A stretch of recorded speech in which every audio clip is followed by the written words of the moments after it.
ආයිබෝන් හැමෝටම. ඔයා මේ අදත් එක තුලා ඉන්නේ Git Technology එකෙන් ගෙනෙන අලුත් වීඩියෝ එකකට. ඉතින් මම අද කතා කරන්න යන්නේ ගොඩක් අය පාවිච්චි කරන VLC media player එකේ බොහෝ අය නොදන්නා දේවල් පිළිබඳව. අපි VLC media player එක open කරගත්තම අපිට දක්නට ලැබෙන්නේ මේ වගේ interface එකක්. ඉතින් ඔයාලා මෙතන media කියන එකට යන්න. ඊට පස්සේ මෙතන තියෙනවා convert save කියලා.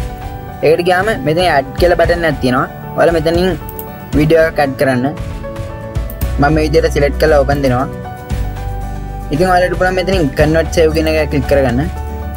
දැන් ඔයාලට මෙතන profile කියලා තියෙනවා. එතනින් පුළුවන් ඔයාලට video එක convert කරගන්න ඕනේ මොන විදිහටද කියලා බලගන්න.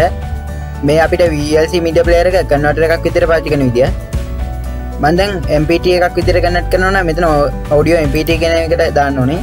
ඉතින් මෙතනින් අපි file එක save කරන්න ඕනේ දැන් location එක දෙන්න ඕනේ. මම මේ හැටියෙන් location එක දෙනවා. දැන් මෙතෙන් ඔයාලා නමක් දාගන්න ඕනේ file එකට. හරි දැන් ඔයාලා මෙතන start කියන බටන් එක ක්ලික් කරාම මේ විදිහට අපේ වීඩියෝ එක MP3 වලට කන්වර්ට් වෙනවා. ඔයා පාවිච්චි කරන්නේ VLC එකේ අප්ඩේට් එක නම් මෙතන මේ විදිහට මීඩියා වලට ගිහිල්ලා කන්වර්ට් සේව් කියන එකට යටින් තියෙනවා ස්ට්‍රීම් කියලා. ඒකට ගියාම මෙතන තියෙනවා ඩිස්ක් කියලා. එතනින් ඔයාලට පුළුවන් DVD එකක් රයිට් කරන්න. DVD එකක් නැත්නම් Blu-ray එකක්, audio CD එකක්, එහෙම නැත්නම් VCD එකක් රයිට් කරගන්න පුළුවන්. ඒ වගේම ඔයාලට මෙතන වීඩියෝ කියන එකට ගියාට පස්සේ මෙතන ඔයා ප්ලේ කරන වීඩියෝ එක ෆුල් ස්ක්‍රීන් දාන්න පුළුවන්. ඒ වගේම ස්ක්‍රීන් එක අවුට් කරන්නත් මෙතනින්ම තමයි තියෙන්නේ. ඒ වගේම මේ ඔඩියෝ එකක් ප්ලේ කරනවා නම් ඔයා මෙතනින් මියුට් කරගන්න පුළුවන්.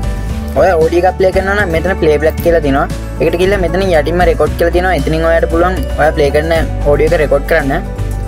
ඒ වගේම මේ VLC player එක ක්ලෝස් කරන්න ඕන නම් ඔයාලට control key එක ඔබාගෙන Q එක ඔබන්න. අද මගේ වීඩියෝ එක හොඳයි කියලා හිතනවා නම් ඔයා අනිවාර්යයෙන්ම මගේ වීඩියෝ එකට like කරන්න.